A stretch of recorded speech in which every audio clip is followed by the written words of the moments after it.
Hey guys, this is Thomas Edwards, creator of The Intentional Self and founder of the Professional Wingman. I want to welcome you to the Weekly Intention.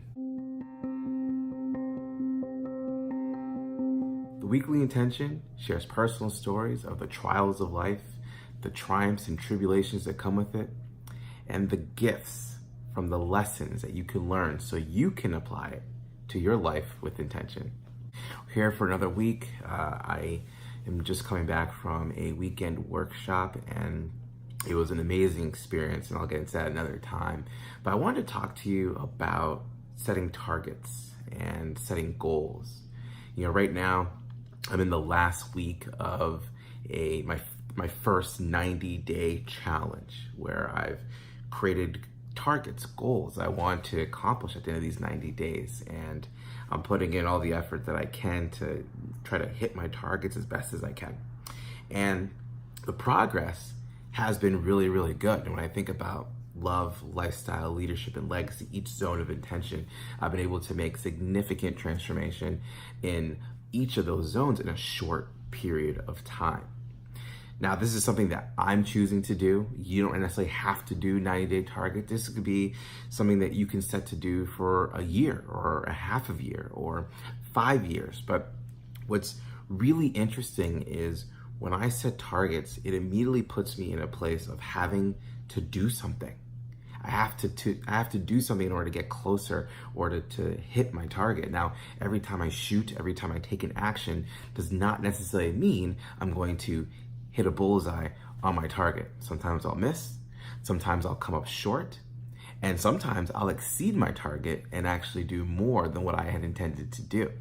That's the beauty of setting goals, but as long as you're willing to shoot, then there's an opportunity for you to create a lot in your life. And the thing that has always held people back, clients that I've worked with, and I know from years back, there were moments in my life where I felt held back or really hesitant to take action, is because I didn't have the knowledge, I didn't have the confidence, or I couldn't overcome the fear. This is something that other clients have experienced, of overcoming fear, having that confidence, feeling they needed to know all there is about how they can actually accomplish the target, hit the target, or accomplish the goal that they set forth.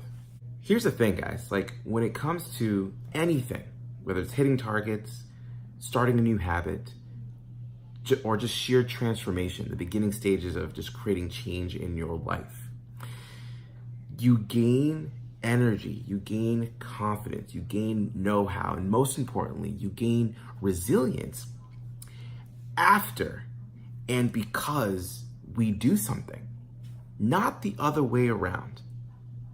You gain that energy, you gain that confidence.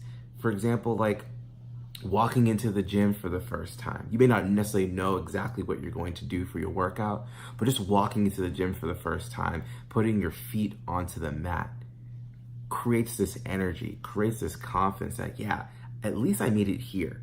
I made this first step to come here. Or maybe it's finally saying hi to that attractive person that you've always wanted to talk to. That creates the confidence and the energy of accomplishment.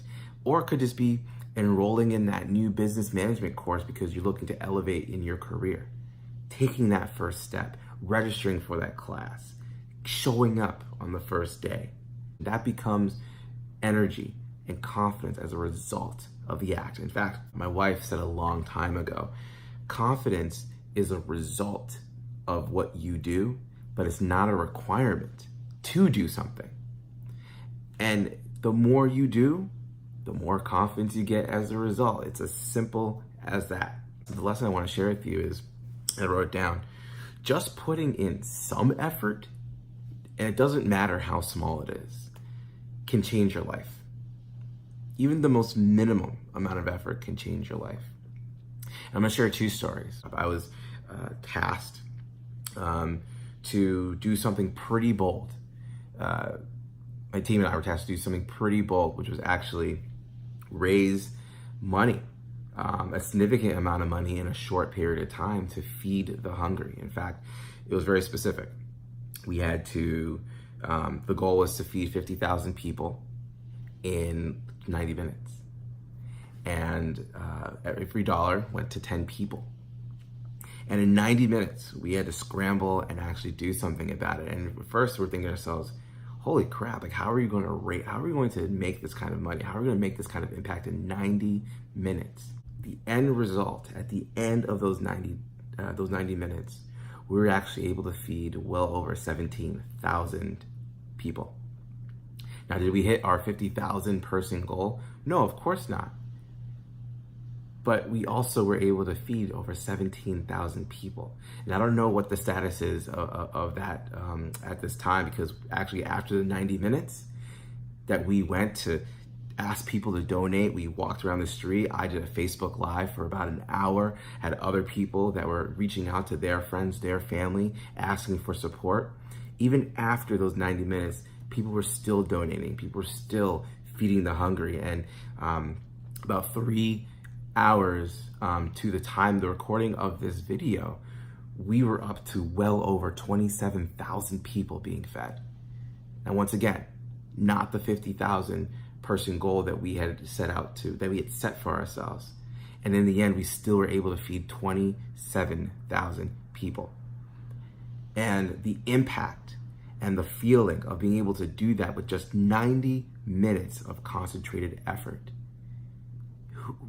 Imagine what you can do if you had put in that type of energy in a short period of time. Precision Nutrition, which provides nutrition programs to clients. They analyze a year's worth of data from 1,000 clients that they were working with to find out how much effort it really takes to make meaningful change to your body, your health, and even how you feel about yourself. And the results here were just fascinating. But the one that stands out to me is that they found that clients who were less than 50% consistent, let me say that again, clients who they found were 50% less consistent in their goals, but stayed in the program, right? Stayed in the timeline of trying to accomplish their goals.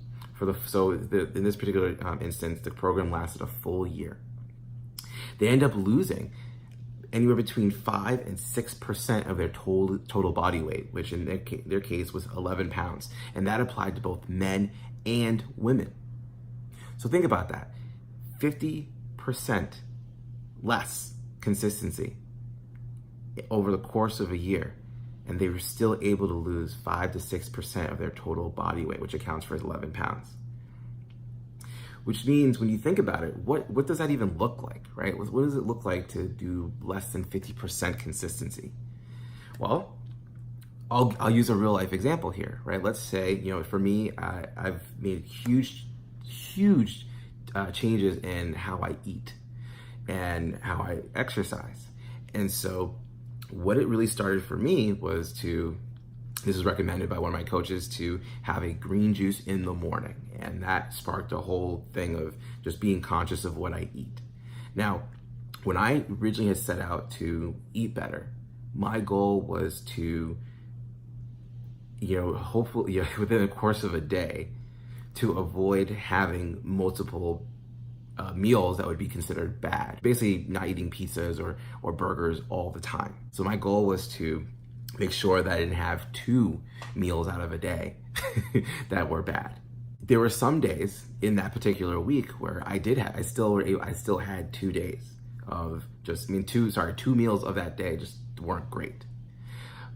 But that was only for half the week. So when you think about it, out of 21 meals in a week, let's say, right, breakfast, lunch, and dinner, and my choosing to make sure that 2 of those meals a day weren't good, right? So 21 meals, let's say 50%. So if I was 50% less consistent, right? That's what, 10 and a half meals. So basically 10 meals.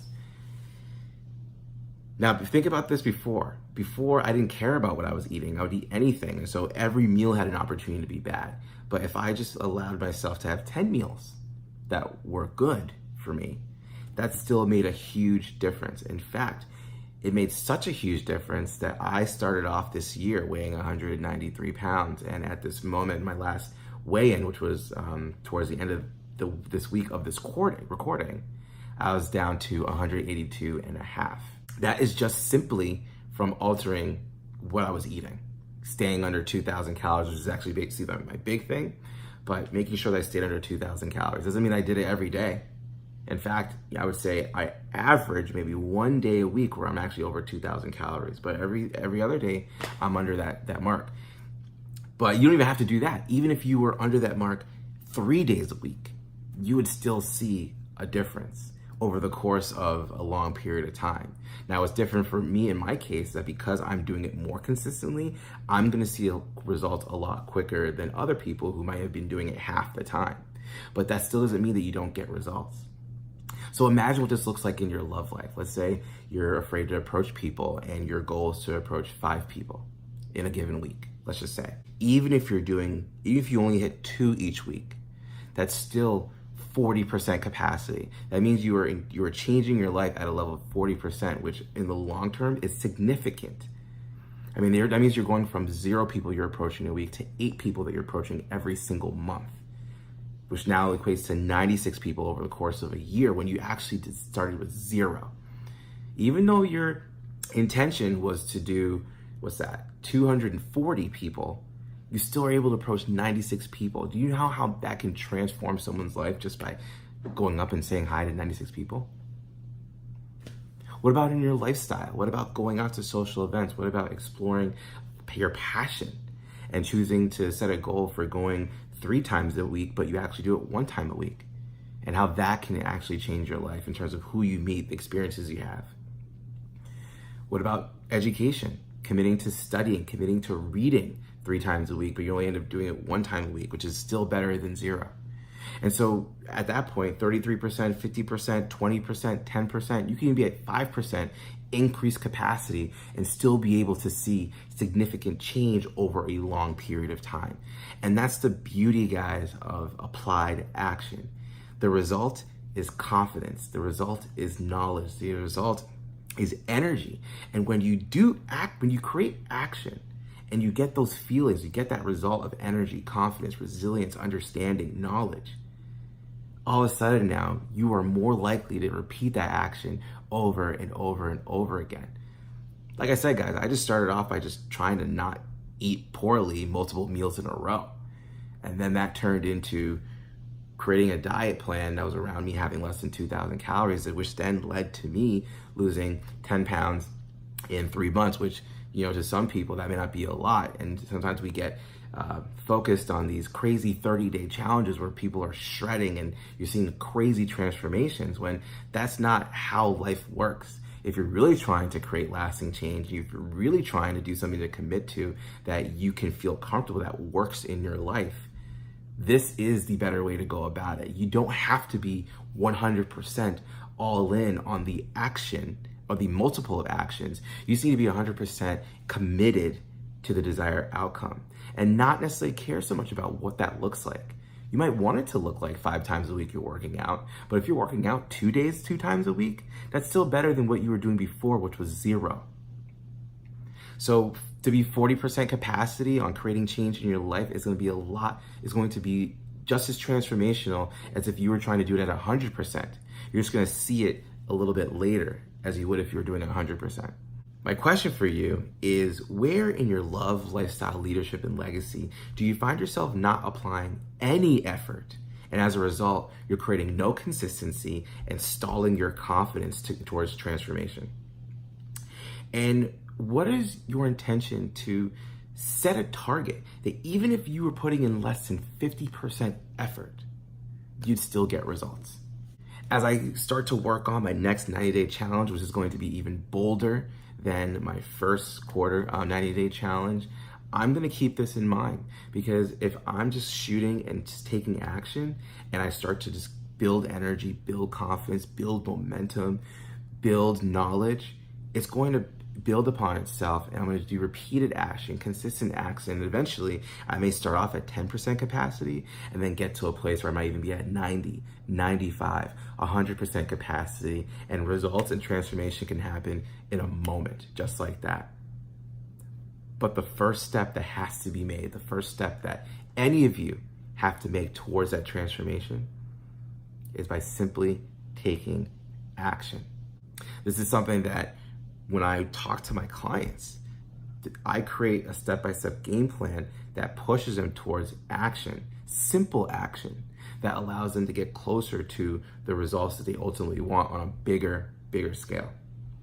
And so if this is something that you have trouble with, this is something that you need guidance and support around, let's have a conversation about that. Just go to thomasedwardsjr.com/talk, and we'll talk about, well, what are the areas, what are the zones of intention that you're not applying any effort, so you're not seeing any results, and what is going to be your intention, and what is going to be your targets. So that way when you apply action, you know exactly where you're headed, and you can tell if you're going in the right direction towards getting those results. All right, guys, hope you guys have a great rest of your week. Until the next time, this is Thomas Edwards saying, keep it simple, be amazing, and live intentionally.